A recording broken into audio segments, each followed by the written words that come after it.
1930년 미국은 금주법이 제정되었고 알카포네는 시카고에서 가장 유명한 보스였습니다. 기자들은 늘 알카포네의 가십거리를 쫓아 인터뷰를 자주 올 만큼 인기 있는 인물이었죠. 알카포네는 부하들을 시켜 금지된 술을 가게에 팔았고 그 제안을 거부한 업소들에게는 무서운 보복을 했습니다.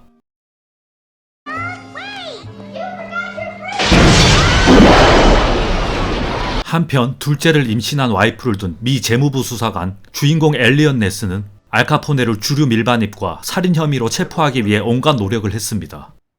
We've received word from this informant that a very large shipment of Canadian whiskey has arrived in Chicago. 그날 밤 네스는 부하들을 이끌고 밀수입된 술 창고를 불도저로 밀어버리며 진입하게 됩니다.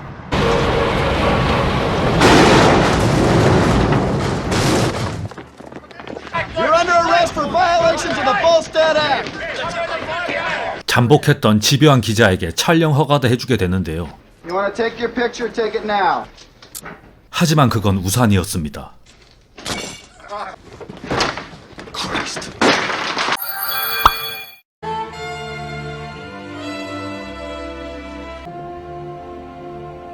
화가 나 아내가 써준 쪽지를 강에 버리고 순찰 돌던 베테랑 경찰이 쓰레기 왜 버리냐고 야단칩니다.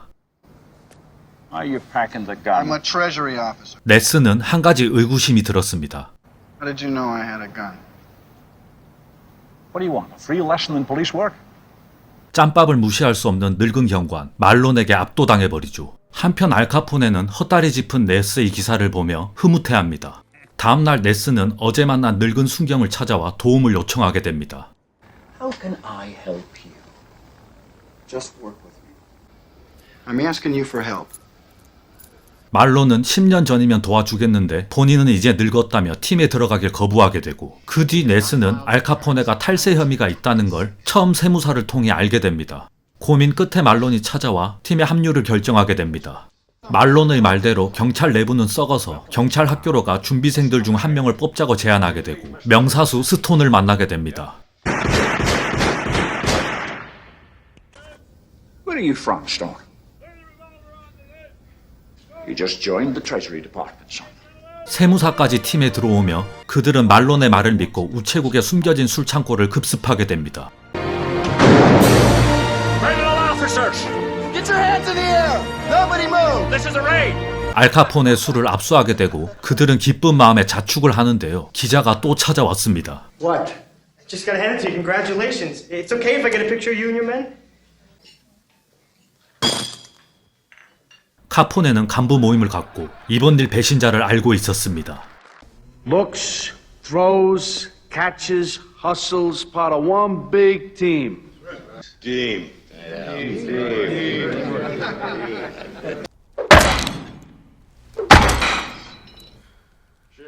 그 뒤 알카포네는 사람을 보내 네스에게 뇌물을 전달하는데요. You tell your master that we must agree to disagree. You tell Capone Hey, everyone can be gotten. that I'll see him in hell. 첫째 딸의 생일날 집 앞에서 어떤 사람이 말을 걸어옵니다. Nice to have a family.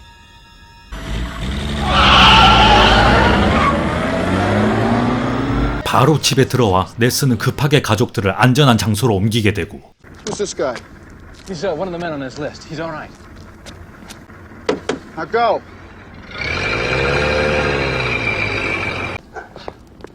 Are you okay? There's gonna be a huge international shipment coming through. We got the time, the place, and the whole shebang. 비행기를 타고 말론이 입수한 정보의 장소로 이동합니다.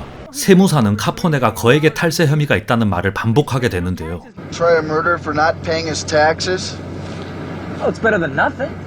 그곳에 도착해서 미리 현지 기마대도 섭외를 해놓은 상태. 역시 캐나다에서 밀수한 술이 이곳에서 거래된다는 정보였고 기마대가 선방을 치면 네스가 후방을 치기로 계획을 세웁니다. 오랜 기다림 끝에 드디어 수상한 차들을 발견하게 되는 네스.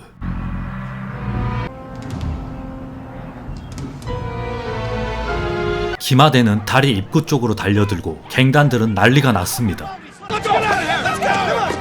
네스팀은 다리 뒤쪽을 노리며 돌진합니다.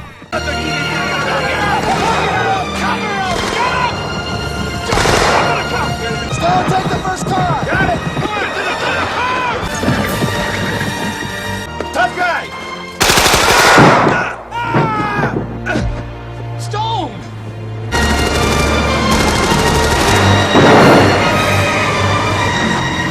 그때 한 명이 장부를 들고 튀게 되고 다행히 말론이 그를 추격해 잡아냅니다. To your superiors, I want you to write down the names of your contacts. Why don't you kiss my ass? Hey! What is this, ward? Police precincts? 장부를 암호 형식으로 적거나 수익금이 누구에게로 들어갔는지 파악할 수조차 없었는데요. 그는 충성심이 대단한 부하였습니다. What? They got the shipment. What? They got the whole shipment. I want him dead. I want his family dead. I want his house burnt to the ground. I want to go to the middle of the night. I want to piss on his ashes. 네스는 이러한 사실을 당연히 몰랐고 귀여운 둘째가 태어났습니다. Just tell me, are you being careful? Careful as mice. 세무사와 스톤은 카포네의 부하를 이용해 경찰에 도움될 만한 일을 꾸미고 네스의 집 앞에 찾아왔었던 카포네의 해결사 백정장이 이번엔 경찰로 위장했죠. Mr. Byrne, where's Mr. Wells? Did you see them? They just went down in the service elevator.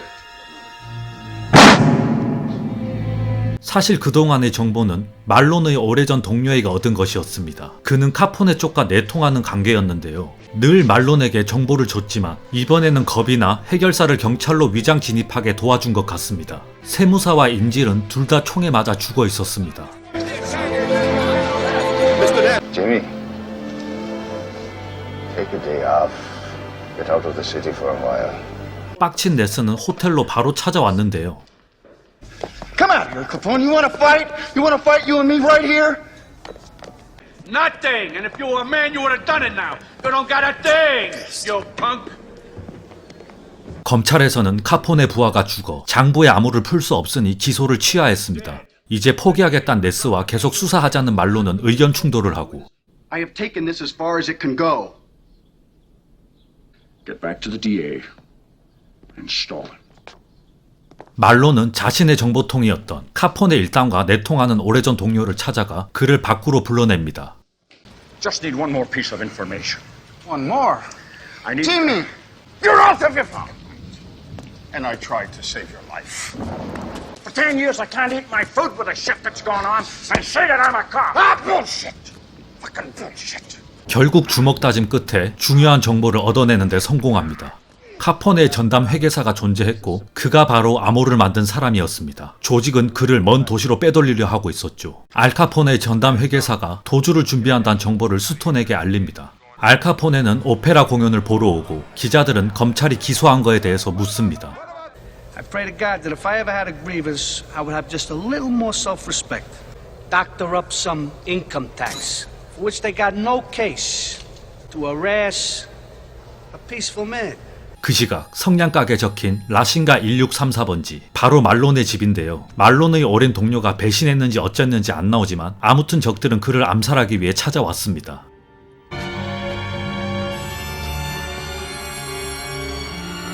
그렇게 집 내부로까지 입성하게 되고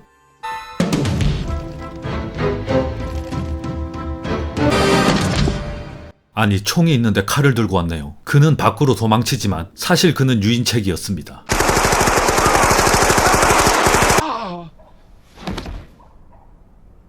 그 후 해결사는 즉시 카포네에게 보고를 하고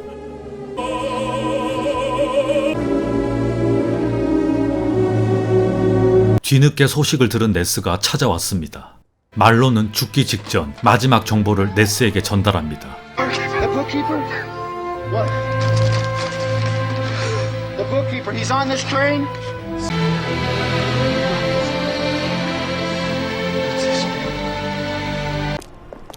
The bookkeeper's no good to us dead. 둘만 남은 팀은 회계사를 체포하기 위해 기차역에 도착했습니다. 스톤은 1층, 네스는 2층에서 잠복 때리기로 하죠.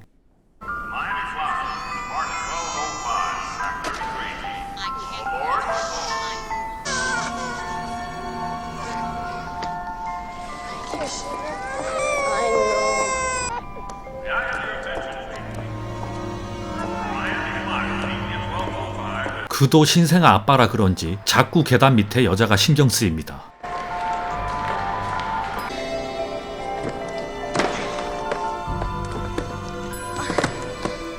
참다 못해 어쩔 수 없이 내려와 그녀를 도와주게 되고 기차 시간이 다 되자 수상한 사람들이 한둘씩 깔리기 시작했습니다.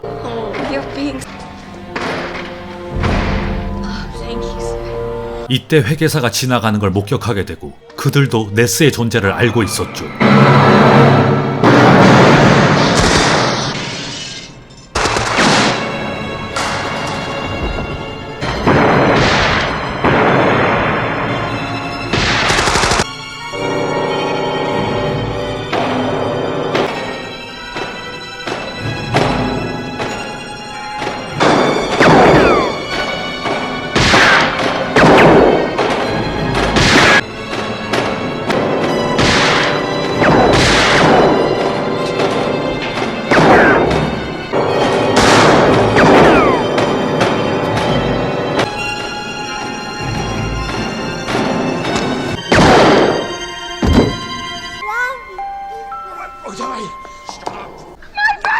Stay there, he's all right. 카포네의 회계사를 생포하는 데 성공합니다. And you will decipher these coded entries for us. 카포네는 법정에서도 여유가 넘쳤는데요. I don't understand it. What does Capone have? 카포네의 오른팔 해결사가 법정에 총기를 소지한 걸 목격하곤 그를 밖으로 불러냈습니다. 시카고 시장이 이번 법정에 총기를 소지해도 된다는 확인서까지 써줬습니다. 그리고 문제의 성냥이 나왔습니다. 답답한 마음에 담배 한 대를 입에 물고 그의 성냥을 사용하는데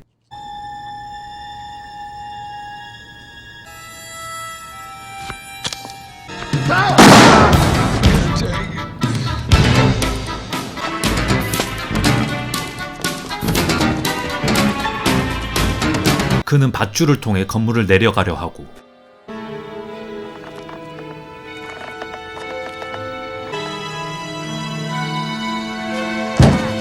매달려 있는 그를 보고 말론의 복수를 해버릴까 고민에 빠집니다.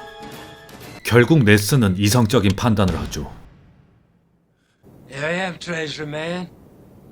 Come on. Harass me. Don't push me.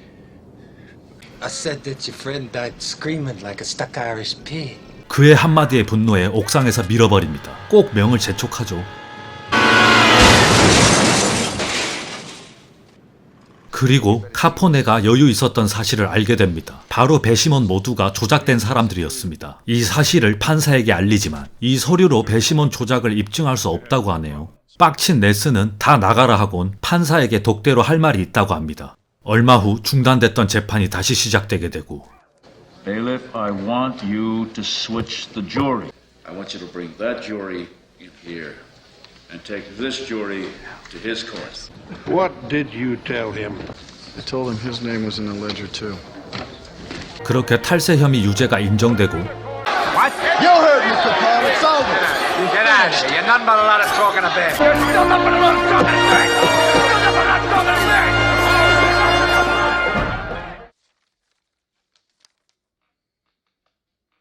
너무 많은 피를 흘렸다며 네스는 자신의 무능력함을 자책합니다. 그리고 금주법이 곧 폐지될 거란 소식을 듣게 되고 이제 어쩔 건지 기자가 묻습니다. Think I'll have a drink. 이렇게 영화는 마무리됩니다. 미국의 거장 브라이언 드 팔마 감독의 언터처블은 전작이자 역작인 스카페이스 이후에 나온 작품인데요. 알카포네는 실제로 미국뿐 아니라 세계에서 역대 갱단 두목 중 가장 유명한 보스이기도 합니다. 그는 얼굴에 칼빵으로 인한 스크래치가 있었는데 그래서 별명이 스카페이스로 불려오기도 했습니다. 앞서 말한 스카페이스는 알카포네를 모티브로 만든 허구의 영화라면 굿이 만든 언터처블은 아예 실존 인물인 알카포네를 등장시키며 실화를 각색했다는 차이점이 있습니다. 알카포네의 모티브이자 1932년작 리메이크인 스카페이스의 주인공 토니 몬타나는 얼굴에 흉터가 있으며 실화인 언터처블 역시 알카포네 얼굴에 자세히 보면 흉터가 있습니다. 알카포네는 20대 때 일찍이 갱단의 보스가 됐으며 미국 내 최대 조직을 만든 인물입니다. 미국은 1920년에 금주법이 전국에 걸쳐 시행됐는데 수많은 마피아 갱들은 술을 불법 유통시키면서 큰 돈을 벌었습니다. 그의 조직인 아웃핏은 시카고 불법 주류 시장을 독점하다시피 했고 어찌 보면 금주법 때문에 조직은 어마어마하게 성장하게 된 셈이죠. 영화 속에 등장하는 캐나다에 술을 밀수해오는 장면과 술 팔기를 거부한 가게들에게 폭탄 테러를 하는 장면은 실화를 그대로 사용했습니다. 엄청난 수의 상대 조직을 죽였고 수많은 술집 테러로 많은 민간인까지 죽인 악독한 인물인데요. 공무원, 경찰, 정계에까지 많은 뇌물을 먹여 그는 잡히지 않고 승승장구했습니다. 자선사업 등 좋은 일에도 많은 돈을 써가며 국민과 언론들을 속여왔고 당연히 일반인들은 그가 뭐하는 사람인지 자세히 몰랐는데요. 이런 이유로 아이러니하게 시카고 시민들이 존경하는 인물 순위에 오르기도 했습니다. 알카포네는 1920년에 자산이 1억 달러로 기네스북에 오르기도 했습니다. 지금으로 치면 1000억 원이 넘는 돈인데 그 돈을 1920년에 벌었다니 당시로 말도 안 되는 금액입니다. 이후 군주법이 폐지되었고 카포네는 갑자기 우유 사업을 했습니다. 우유는 빨리 상하니 냉장 수송 차량으로 우유를 유통시킨 최초의 인물이며 우유의 유통기한을 표시한 것도 최초였습니다. 게다가 우유병에 날짜를 찍는 기계를 만들어 낙농업자들에게 역으로 팔아먹으며 나쁜 쪽으로 머리를 잘 쓰는 사업 수완을 보유하기도 했었습니다. 역시나 물장사가 짱입니다. 그러다 영화 속 주인공인 미 재무부 수사관 엘리언 네스에게 탈세 혐의로 붙잡혀 11년형을 받았는데 매독에 걸려 7년 만에 출소한 뒤 48세의 나이로 사망했습니다. 엘리언 네스가 마피아들과 싸운 일대기를 써내려간 책이 1957년에 출간되었는데 책 제목이 건드릴 수 없는 사람들이었습니다. 즉 영화의 제목인 언터처블은 책에서 따왔습니다. 마틴 스코세지, 코폴라, 세르지오 레오네 감독의 영화들은 갱단의 권력 다툼과 사업 이야기에 대한 디테일들의 영화적 표현들이 오늘날까지 많은 갱스터 무비에 영향을 주었는데요. 언터처블은 그 재미있는 요소들을 배제하고 알카포네를 조연에 가깝게 활용하고 있습니다. 엘리언 네스를 전면에 내세워 사실상 전통 갱스터물이라기보다 범죄 수사물에 더 가깝지 않나 생각됩니다. 언터처블은 전체 시퀀스가 슬로우 모션으로 연출된 계단 총격신으로 유명한데요. 1925년에 제작된 구소련 영화 전함 포템킨의 지리는 유모차 씬을 오마주하여 총격신으로 바꿔놨습니다. 개인적으로 말론 집에 침입한 카포네 부하의 1인칭으로 진행되는 롱테이크도 명장면이라 생각이 들었습니다. 서스펜스의 아버지 알프레드 히치콕 감독의 영화들이 떠올랐는데 조사하다 보니 브라이언 드팔마 감독이 히치콕 감독의 굉장한 팬이었다는 걸 알게 됐습니다. 최근 영화 폰조가 개봉했는데 토마디가 알카포네 역으로 등장합니다. 언터처블에서 로버토 드니로가 연기한 알카포네와는 또 어떻게 다를지 무척이나 궁금합니다. 마지막으로 저는 토마디도 굉장히 좋아하지만 우주에서 연기 제일 잘한다고 생각하는 사람은 역시나 로버트 드니로입니다. 현재 한국 나이로 78세인데 아직도 마틴 스콜세지 감독과 함께 아이리시맨과 같은 갱스터 무비를 찍어내며 그 놀라운 커리어는 현재도 진행 중입니다. 언제 기회가 된다면 빠심으로 로버트 드니로가 주연한 수많은 고전 영화 중 하나를 골라 리뷰해보고 싶습니다. 이상 아만보 무비였습니다.